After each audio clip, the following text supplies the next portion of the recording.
She is smiling at you, but it is not the smile you think. It is not an open door to comfort, nor a pure reflection of kindness. It is a deliberate veil, a carefully arranged facial mask, hiding the precise calculation running through her mind. She is not just responding to you. She is measuring you. She is weighing your value in the hidden currency of human attraction. At this moment, she is not consciously aware of the ancient machinery working behind her eyes, but that machinery is nonetheless relentless. It is the result of thousands of years of evolutionary selection, tuned to find the men who will rise to pressure rather than collapse under it. You can feel it in the air when she asks certain questions, when she makes certain comments, when she introduces small moments of friction. This is the silent exam most men never even realize they are taking, and their failure is not in the answer itself, but in the frame they carry into the moment. Niccolò Machiavelli, that infamous anatomist of power, understood this far beyond the realm of romance. He wrote that men are judged not by their intentions, but by the strength of their execution, their ability to project inevitability. In love, as in politics, perception becomes reality. When she tests you, she is asking only one question: can you hold the throne when it is under siege? The real reason a woman tests you is not cruelty. It is not an attempt to frustrate you for amusement. It is a deep, instinctive probe to determine whether your value is structural or superficial. Anyone can appear confident when unchallenged. But the moment stress is applied, most reveal their confidence as a thin coat of paint hiding the rotting wood beneath. If you crack, she knows you were never truly what you presented yourself to be. If you do not crack, if you remain unshaken, you are no longer merely a man in her eyes. You are an axis around which her curiosity begins to orbit. The promise of what follows is simple. Understand these tests, master their battlefield, and you will carry a power that is both rare and irresistible. Picture the first scenario. You are at a cafe with her, seated across a small wooden table. There is warmth in the air from fresh coffee and the quiet hum of conversations around you. The smell of roasted beans mixes with the faint sweetness of her perfume. She takes a slow sip of her drink, sets it down, then looks you directly in the eyes. There is a small tilt to her head. Her lips curl into a faint, almost playful smile. Then she says it. So, do you always talk this much about yourself? The words seem light, but there is steel underneath them. This is not random. This is not casual teasing. This is the hidden test. At its core, it is a probe into your self-perception and your frame control. Evolutionarily, it taps into her instinct to detect self-absorption masked as leadership, and to see if a man can redirect tension into dominance rather than defensiveness. Psychologically, it activates the part of her brain that needs to know if you will crumble under social friction, or turn it into a moment that increases her emotional engagement. This is the moment where most men reveal themselves. The weak response is almost universal. He laughs awkwardly, apologizes, or worse, he tries to explain himself. "Oh, sorry, I didn't mean to. I was just answering your question." Or he quickly pivots, flustered, and overcompensates by asking her a string of bland, interview-style questions about her job, her family, or her hobbies. He thinks he is repairing the damage, but he is doing the exact opposite. Why? Because in that instant, his body language changes. His tone shifts from relaxed certainty to cautious appeasement. The apology, even if unspoken, hangs in the air. She sees not a man who can absorb a challenge without losing his center, but one who instantly retreats into a submissive role the moment his social position is questioned. This collapse signals that his value is fragile all along.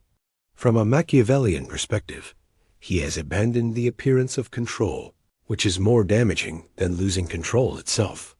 She senses that if pressure were applied in more serious situations, conflict, decision-making, external judgment, he would not hold his ground. And once that perception is formed, attraction is not merely diminished, it is reclassified.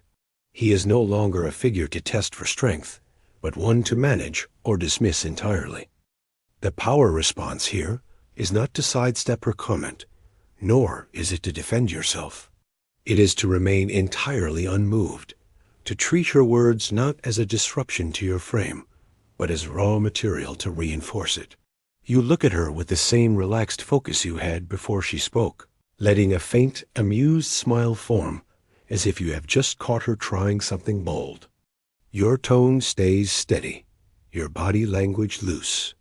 Then you say, "Only when I'm with someone interesting enough to listen." You deliver it slowly, with the cadence of someone who is not chasing approval, but granting it. This is not a random witty comeback. It is an assertion of selective value. The subcommunication is layered. You are telling her that you speak freely because she has earned your attention, while simultaneously positioning yourself as the one who decides who is worthy of hearing your thoughts. The Machiavellian core of this is the principle of never appearing to answer to your subject. Instead, you subtly make them answer to you. In politics, as in romance, control of perception is control of the battlefield. You have turned her test into an opportunity to frame her as the one being evaluated, all without hostility or visible effort. This tells her subconscious that your self-perception is internally sourced and cannot be altered by momentary resistance. Her reaction is instant, though not always overt. There is a flicker in her eyes, momentary surprise, followed by something softer, more intent. She was expecting you to scramble, to retreat, or to mask insecurity with overcompensation. Instead, you redirected her energy without breaking rhythm. This forces her to recalibrate her perception of you. You are not simply a man who can handle pressure. You are a man who thrives under it, who uses it as fuel. In the immediate term, she feels a sharp spike of curiosity. She wants to see what other moments might pull more of this energy from you. In the longer term, this interaction plants a seed of fascination. You have demonstrated that her social tests will not destabilize you, and that, in fact, they only give you more ground to stand on. This creates a feedback loop. Her subconscious will want to test you again, not to undermine you, but to experience the intoxicating stability you project when challenged. You have moved from being a participant in her social world to being a gravitational center in it. Now picture the second scenario. You are at a small gathering among friends, and she is with you, but in a different cluster of conversation across the room. At some point, a man you do not know well approaches her. They laugh about something. She touches his arm briefly in emphasis. She glances over at you to see if you noticed. This is not purely about jealousy. It is another form of stress testing your frame. Evolutionarily, this is a probe for resource security and mate guarding behavior. If you panic, overreact, or try to display territorial aggression in a social setting, you reveal that your confidence is conditional on exclusive attention. Psychologically, she wants to know if your value is diminished by the presence of other men, or if you are the type who holds his status in all environments. This is the test of composure under perceived social threat. The weak response is predictable. He stiffens, forces a smile, or quickly interrupts their interaction under the pretense of joining the conversation. Sometimes he overcompensates by being overly friendly to the other man, trying to assert dominance through exaggerated politeness. Other times, he takes the opposite route short, curt exchanges, cold shoulders. Either way, the subtext is the same. He is rattled. His internal sense of value is tied to her attention, so when it shifts momentarily, his posture, tone, and behavior shift as well. This is dangerous because attraction feeds on stability, and instability under social friction communicates low social resilience. From a Machiavellian lens, this is akin to a ruler panicking at the first sign of dissent, exposing not just weakness, but fear of losing control. Once that fear is visible, it cannot be unseen. The power response in this moment is to treat the interaction not as a threat, but as a natural occurrence in a social ecosystem you already command. You do not interrupt. You do not force proximity. Instead, you remain where you are, fully engaged in your own conversation, exuding the same relaxed body language you had before you noticed the exchange. Your laughter comes easily. Your gestures remain unhurried. You might glance toward her once, not to check, but as if you are acknowledging her presence in the same way you would acknowledge a painting. You enjoy having in the room a possession so certain it requires no guarding. This lack of reaction is not passivity. It is calculated projection. By not moving to reclaim attention, you communicate that you are not in competition with any man in the room, because competition implies parity. You frame yourself as existing above that dynamic entirely. The Machiavellian precision here is an understanding that perception of power is amplified when one appears utterly unaffected by challenges to it. In politics, the sovereign who rushes to quash every small rumor appears insecure. The one who allows minor dissent to exist untouched demonstrates an authority so entrenched that opposition is harmless. You are embodying that principle in the realm of attraction. The shift in her perception is subtle but seismic. She expected at least a flicker of insecurity, a stiffened jaw, a slightly forced smile, the telltale signs that her social maneuver had landed. Instead, she sees you radiate the same ease, as though the room itself bends to your comfort. This does two things in her mind. First, it confirms that your sense of value is internal, not dependent on her attention or approval. Second, it suggests that your desirability extends beyond her view, which paradoxically increases her drive to hold on to it. In the short term, she feels a mix of relief and intrigue. She can relax knowing you are not fragile, but she is also pulled toward you with greater urgency, sensing that you could walk away at any time without loss. In the long term, this moment reinforces the archetype of you as the unshakable figure, a man who commands the room by simply existing within it. This creates a lingering awareness in her that any attempt to destabilize you will only reinforce your position, making her tests less about finding weakness and more about experiencing the thrill of your composure. The third scenario takes place in a quieter, more private space. You are in her apartment, sitting close on the couch. The conversation is playful, but there is a subtle shift in her tone as she asks, "So, are you seeing anyone else right now?" The question is straightforward on the surface, but underneath it is layered with instinctual complexity. This is not merely curiosity. Evolutionarily, it is a mate value assessment tied to exclusivity and investment. Psychologically, it is an attempt to gauge how your romantic attention is distributed and, more importantly, how you react when your intentions are questioned directly. The test is not only in your answer, but in whether you allow the question to dictate the frame of the interaction. The weak response here often takes one of two forms. The first is immediate reassurance. "No, of course not. Just you," delivered with eager certainty, as though the question itself triggered a small alarm. The second is a defensive deflection. "Why do you ask?" spoken with a hint of suspicion or irritation. Both reveal insecurity. In the first, the man subconsciously positions himself as subordinate, seeking to calm her doubt as though her approval were the determining factor of the relationship. In the second, he communicates that the idea of competition threatens him, revealing that he has no control over the frame and is reacting rather than leading. From a Machiavellian perspective, both responses hand her the scepter. She becomes the judge, and he the applicant. This inversion of roles erodes the perception of authority that sustains high-value attraction. Once the frame is seated, it is difficult to reclaim without deliberate calibration. The power response here is to neither flinch nor rush to satisfy the question. You meet her gaze steadily, allowing a brief, almost imperceptible pause, the kind that signals you are considering how much of your inner world to reveal. Your expression is calm, maybe touched with the faintest smile, and your voice carries the same relaxed tone you have used all evening. You say, "I don't keep track the way most people do." I focus on the moments that are worth my attention. This answer does not confirm nor deny in absolute terms. It reframes the interaction so that exclusivity is not her demand to make, but a natural byproduct of your selective nature. The subcommunication is rich. You are not auditioning for her approval, and your time is not a commodity handed out indiscriminately.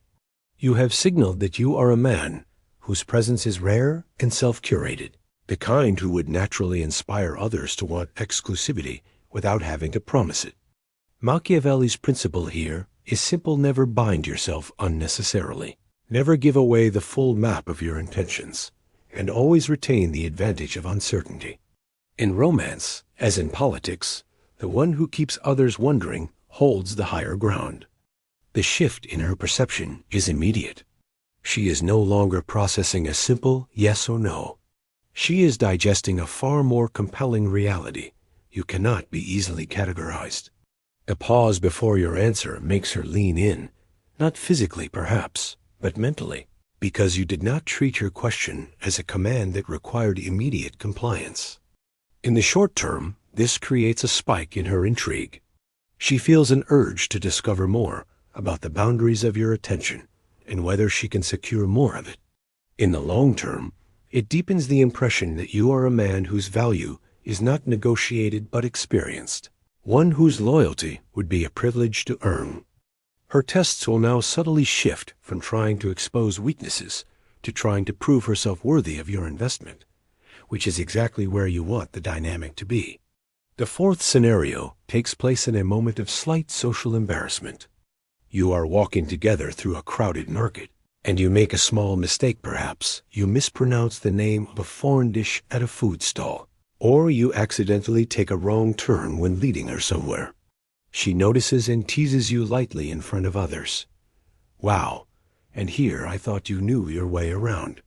This may seem harmless, but it is a situational probe into your ego resilience. Evolutionarily, this kind of test mirrors the need to identify a partner who can navigate errors without collapsing in status or self-perception. Psychologically, she wants to know whether small public stumbles shake your sense of identity or if you can absorb them with grace. The weak response here is either overcorrection or visible irritation. Some men will immediately try to cover the moment with an overdone joke that feels forced, laughing too loudly to mask discomfort. Others will respond with a sharp all right, or let's see you do better, which shifts the energy into mild defensiveness. Both outcomes reveal that the moment pierced their composure. Even a subtle tightening of the jaw or a shift in posture can betray this. From a Machiavellian standpoint, losing composure over a minor slight, especially in public, signals that your authority is brittle, maintained only when conditions are ideal. This erodes the perception that you can handle more serious challenges without fracture. A ruler who panics over a misplaced word in court is not trusted to endure the chaos of real crisis. The power response is to own the error with unshakable ease, flipping it into a narrative where you are still the one in control. You smile, unhurried, and say something like, "That's because I'm adding suspense to the journey," or "A little mystery keeps the day interesting." Your delivery is smooth, your tone amused, and your pace of speech unaltered. You are demonstrating that mistakes do not threaten you. They become props in your story. This reinforces that your value is structural, not contingent on flawless execution. Machiavelli would see this as the calculated use of imperfection, the well-timed. Vulnerability that paradoxically strengthens power because it is embraced rather than hidden. By not resisting the jab, you convert it into another brick in the fortress of your frame. Her perception shift here is often warm and disarming.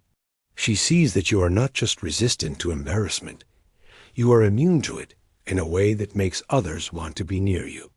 In the short term, this creates a comfort that deepens attraction, because she knows she can relax around you without fearing judgment for small mistakes of her own. In the long term, it marks you as someone who can lead through uncertain or imperfect circumstances without faltering. a trait that is rare and magnetically compelling. You have not only passed the test, you have made her feel safer in your presence, which is one of the most powerful bonds you can form. The fifth scenario occurs in a moment of delayed attention. You are both at a rooftop bar in the evening, city lights shimmering below. Music drifts through the air, and while you are mid-conversation with her, you receive a message on your phone. You glance at it briefly, then return your attention to her. But she notices the distraction and, with a subtle edge, says, "Am I boring you?"